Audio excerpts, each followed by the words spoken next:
क्या मोदी जी अभी डरे हुए हैं? बिल्कुल डरे हुए हैं। दोनों पैर में रस्सी बंधी हुई है, कब कौन खींच ले पता तो है नहीं। प्रधानमंत्री जी अब बेबस हैं, लाचार हैं। अब उनकी वो तानाशाही नहीं चलेगी। जो तानाशाह थे, जो आए, जो मन मर्जी में बोल दिए, वही कानून बन गया। इन बेशर्मों को तो शर्म आनी चाहिए बोलने में। और ये अंतरकला इसलिए है कि ये लोग धरातल पे काम नहीं किए, वो मंत्री रहते हुए भी नहीं काम किए। ये लोग जो है जनता के बीच में गए नहीं। कि एनडीए की सरकार गिर जाएगी, इंडिया गठबंधन सरकार बन जाएगी। मेरे तो अडानी अंबानी दूसरे न कोई। 4 PM न्यूज़ नेटवर्क में आप सभी का स्वागत है। मैं हूं क्षितिज कांत। पहले चरण का चुनाव जिस समय हो रहा था, आपने देखा संजीव बालियान को लेकर के तमाम सारी बातें सामने आ रही थी। और अब अगर बात की जाए, चुनाव खत्म होने के बाद एनडीए सरकार बन चुकी है। संगीत सोम और संजीव बालियान को लेकर के कंट्रोवर्शियल तमाम सारी बातें हो रही हैं। और इसी बीच में आपने देखा आरएलडी के प्रवक्ता, राष्ट्रीय लोकदल के प्रवक्ता रोहित अग्रवाल ने एक ज़बरदस्त बयान दिया। उसके बाद एक भूचाल समझ गया। लगातार बातें चल रही है कि अंदरूनी कलह ही कारण बन गई भारतीय जनता पार्टी की इतनी ज़बरदस्त हार का उत्तर प्रदेश में। फिलहाल एनडीए की सरकार बन चुकी है और अब बातें ये भी हो रही हैं कि प्रधानमंत्री नरेंद्र मोदी डरे हुए हैं। तो हमारे साथ तमाम लोग हैं, हम बात करते हैं। सबसे पहले शुरुआत आपसे कर लेते हैं। संजीव बालियान और संगीत सोम को लेकर के अब कंट्रोवर्शियल बात आ रही है। इन्हीं के राष्ट्रीय लोकदल के प्रवक्ता रोहित अग्रवाल ने भी तमाम सारी बातें अब खिलाफ में कर दी है। आदरणीय संगीत सोम ने भी आज बोला है कि हम मंत्री को कैसे हरा सकते हैं, और हमारे क्षेत्र से तो जीते हैं, वो अन्य क्षेत्रों से हारे, वो अपने क्षेत्र में भी हारे हैं। संजीव बालियान जी तो वो अपने आप हारे हैं और मैं कैसे हरा सकता था उनको। तो ये सही बात है कि अंदर अंदर बहुत अंतरकला है। और ये अंतरकला इसलिए है कि ये लोग धरातल पे काम नहीं किए, वो मंत्री रहते हुए भी नहीं काम किए। ये लोग जो है जनता के बीच में गए नहीं। ये केवल मोदी मोदी मोदी मोदी 400 पार 400 पार 400 पार के आंकड़े पर ही अपना जो घमंड रखे बात की जाए, अभी भीतर कला तो सामने आ रही है। क्या मोदी जी डरे हुए हैं? मोदी जी इसलिए डरे हैं, देखिए चंद्रबाबू नायडू को भी जेल भिजवा दिए थे और इधर नीतीश कुमार की भी बात नहीं माने थे। तो ये डरे इसलिए हैं कि देखिए वो इनके उपज नहीं हैं, वो स्वयं के नेता हैं। शायद मुझको याद आ रहा कि आदरणीय प्रधानमंत्री जी से भी सीनियर चंद्रबाबू नायडू हैं, पहले भी मुख्यमंत्री रहे हैं, काफ़ी पहले रहे हैं। और मुझको लगता है कि अटल जी की सरकार के कन्वेयर भी रहे हैं, तमाम बातें हैं उनके साथ रहे हैं। तो चंद्रबाबू नायडू जो है आज के नेता नहीं है, वो अपना हित देख रहे हैं कि कैसे हमारा हित सधे। उन्होंने इनके सरकार में भी कहा कि हम मुस्लिमों को 4% आरक्षण देंगे और उनके मौलवी मौलाना को वेतन देंगे। क्षितिज जी याद रखिए कि वो अपने एजेंडे पे कायम हैं और देश के प्रधानमंत्री जी अब बेबस हैं, लाचार हैं। अब उनकी वो तानाशाही नहीं चलेगी। जो तानाशाह थे, जो आए, जो मन मर्जी में बोल दिए, वही कानून बन गया। वो कभी किसी की बात सुनने के लिए तैयार नहीं थे। ये और जो है गृह मंत्री अमित शाह जी, ये किसी को कुछ बातें नहीं सुन रहे थे। लोगों को जो है मच्छर और मक्खी समझ रहे थे। अपने नेताओं को, इनके नेता डरे सहमे हुए थे। इनके एमएलए एमपी कोई अपनी क्षेत्र की बात नहीं उठाए कि हमारे क्षेत्र में क्या समस्याएं हैं, हमारे क्षेत्र में कल कारखाने नहीं है, नौकरी नहीं है, तमाम बातें जो है, शिक्षा का कोई उस तरह का विश्वविद्यालय नहीं है, लेकिन उस पर कभी गौर नहीं की। तो इसलिए जनता ने नाराजगी ये चल रही है। मोदी जी को लेकर के बातें हो रही कि अब डर गए हैं और दूसरी तरफ अंदरूनी कलह भी सामने आ रही। कहीं संगीत सोम और अगर बात की जाए संजीव बालियान, इनको लेकर कंट्रोवर्सी आरएलडी के प्रवक्ता रोहित अग्रवाल ने तमाम सारे बयानबाजी कर दी। काफ़ी सारे घमासान अब मचाओ भाजपा में।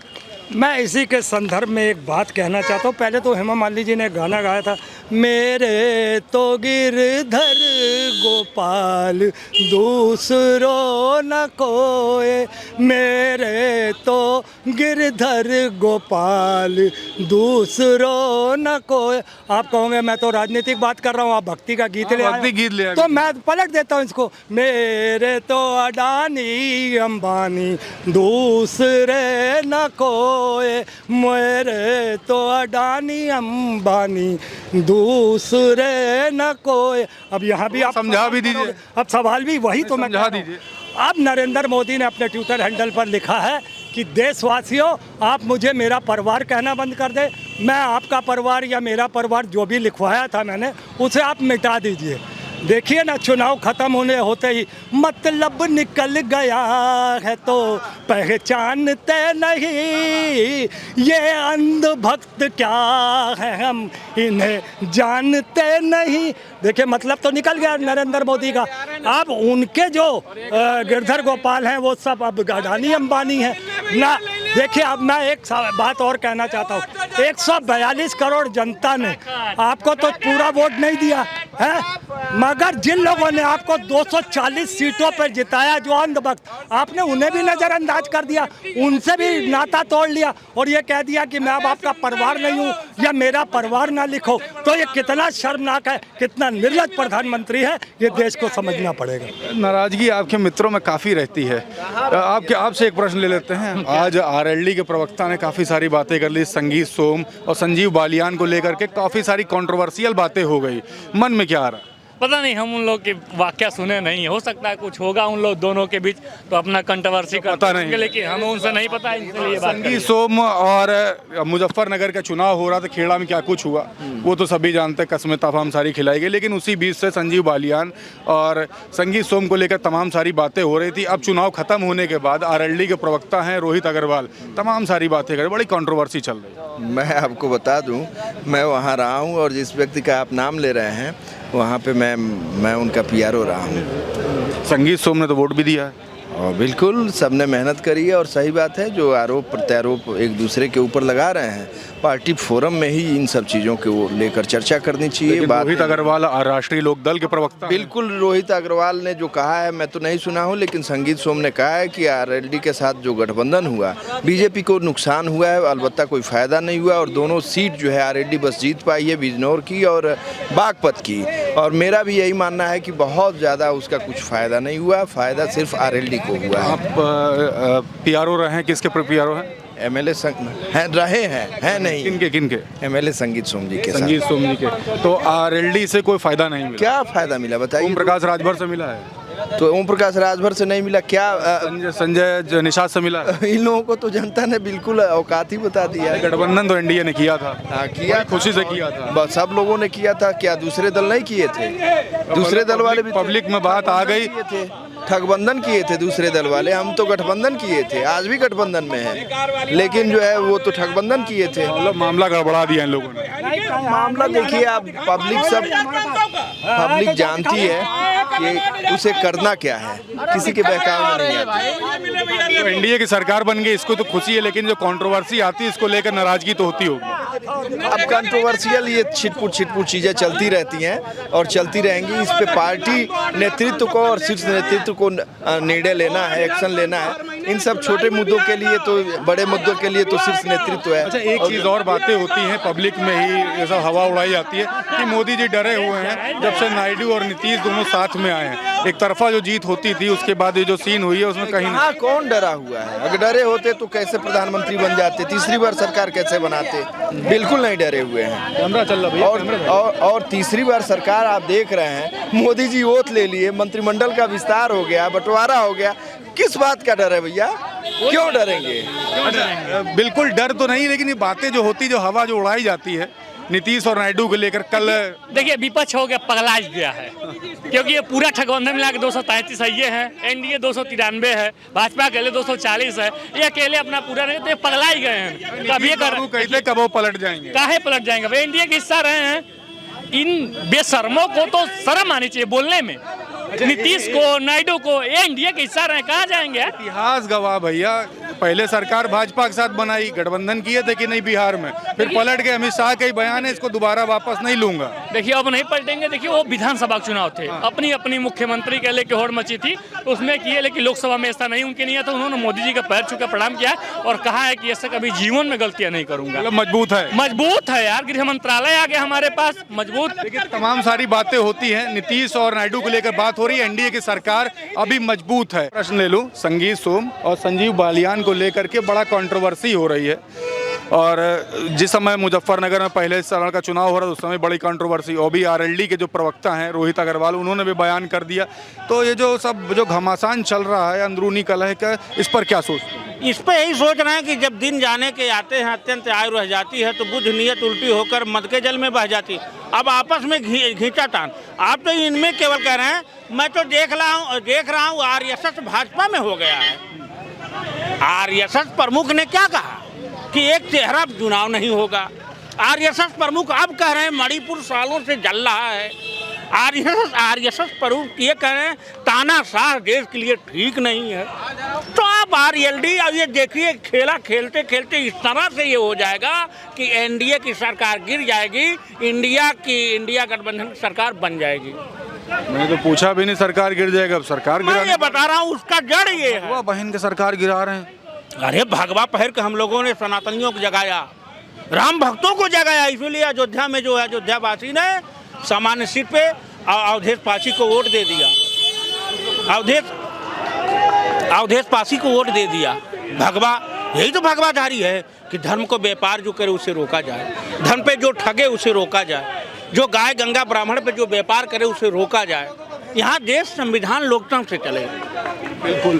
तो कंट्रोवर्सी बड़ी चल रही संगीत सोम को लेकर के और संजीव बालियान को लेकर के, और अब आरएलडी प्रवक्ता भी इसमें कूद आए हैं। रोहित अग्रवाल ने बयान दे दिया। पहले तो ये कहा गया कि आरएलडी से कोई फ़ायदा नहीं हुआ, भाजपा को सरकार बन गई, तो इस तरीके की बयानबाजी हो रही। अब इन्होंने भी कह दिया कि अंदरूनी कलह अब सामने नजर आ रही। क्या कहेंगे?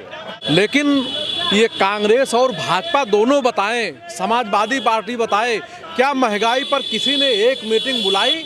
बेरोजगारी पर कोई काम इन लोगों ने किया? महंगाई पर कोई काम किया? भ्रष्टाचार पर कोई काम कर रहे हैं? युवा तमाम ओवर एज हो गए।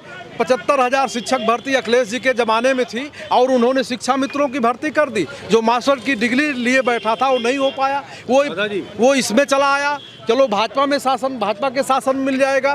इन्होंने भी उनको 75,000 को दौड़ाया। 60,000 की यूपी भर्ती इन्होंने निकाल दिया और उसके बाद 2,200 करोड़ खाते में आ गया। उसके बाद जो है इन्होंने परीक्षा निरस्त करा दी और उसके बाद इन्होंने कह दिया परीक्षा जो है अब ये चुनाव बाद होगा। ये क्या तरीका है? आप तत्काल कराओ ना, आपके पास सारी एजेंसी है, सारी मशीनरी है। क्या कर रही थी जो साल भर अपना काम कर गए? तो देखिए लोगों में हमारे साथ कुछ सीनियर्स भी हैं। दादा एक प्रश्न लूँगा बस आपसे। संगीत सोम और संजीव बालियान को लेकर के बड़ा घमासान मचा हुआ है और आरएलडी के प्रवक्ता रोहित अग्रवाल भी अब इसमें कूद पड़े हैं। अब कहने लगे कि आरएलडी जब गठबंधन में रही उनको लेकर के जीते भी, तो कहते हैं कि अब कि उनसे कोई बड़ा फायदा नहीं हुआ। बड़ी कंट्रोवर्सी चल रही है। लोकसभा जब चलेगी तो चटाचट होगा। किसका होगा? अब किसका होगा वो समय बताएगा। आपके मन में किसका चल? मैं कुछ नहीं, कोई मन में नहीं है। जनता के जो भावनाओं के आदर के अनुरूप कार्य नहीं करेगा उस पर चटाचट चलेगा। मतलब इशारों में बहुत बड़ी बात नहीं, मैं इशारा नहीं, मैं एक बात कह दिया कि जनता की भावनाओं को यदि किसी प्रकार से कोई बड़े जो दल के लोग नेता हैं ऐसा खुरापात करेंगे तो चटाचट चलेगा। देखिए चटाचट चलने की बातें हो रही, पीछे भी आ जाते हैं, यहाँ बहुत सारी बातें हो रही। एक प्रश्न बस छोटा सा लूँगा। संगीत सोम और संजीव बालियान को लेकर के बड़ा घमासान मचा हुआ, आरएलडी प्रवक्ता भी मैदान में कूद पड़े। क्या लग रहा है अभी जो घमासान के अंदरूनी कलह की तरफ इशारा कर रहा है? इसमें माननीय मुख्यमंत्री योगी आदित्यनाथ जी को सर्वे कराना चाहिए। इनके जितने मंत्री और विधायक हैं और नेता हैं, ये जनता का किसी का कोई काम नहीं करना चाहते हैं। इनके अधिकारी नहीं कोई बात सुनने को तैयार हैं। तो इस टाइप से अभी ये तो 2024 में अयोध्या झांकी है, मथुरा काशी बाकी है। एक प्रश्न और, क्या मोदी जी अभी डरे हुए हैं? बिल्कुल डरे हुए हैं, दोनों पैर में रस्सी बंधी हुई है, कब कौन खींच ले पता तो है नहीं। तो चलिए ये सारी बातें हो रही पब्लिक में। मैंने बात किया संगीत सोम और संजीव बालियान को लेकर के, लगातार कंट्रोवर्सी जारी है। रोहित अग्रवाल ने भी अपने तमाम सारे बयान दे दिए। कहा यह गया कि आरएलडी से कोई सी प्रकार की कोई भी मदद नहीं मिली भाजपा को। तो तमाम सारी बातें हैं आपके सामने अब खुल करके मैदान में, और ये बातें हो रही हैं कि अंदरूनी कलह हो चुकी है। क्या कुछ है ये आपके सामने है। और मैंने ये भी बात की, क्या प्रधानमंत्री मोदी किसी बात का डर है, तो पब्लिक ने अपनी राय आपके बीच में रखी। कैसी लगी आपको कमेंट बॉक्स में लिखते रहिएगा और जुड़े रहिएगा 4 PM न्यूज़ नेटवर्क के साथ ग्राउंड रिपोर्ट के लिए। मैं हूं क्षितिज कांत, कैमरा पर्सन शुभम के साथ। धन्यवाद।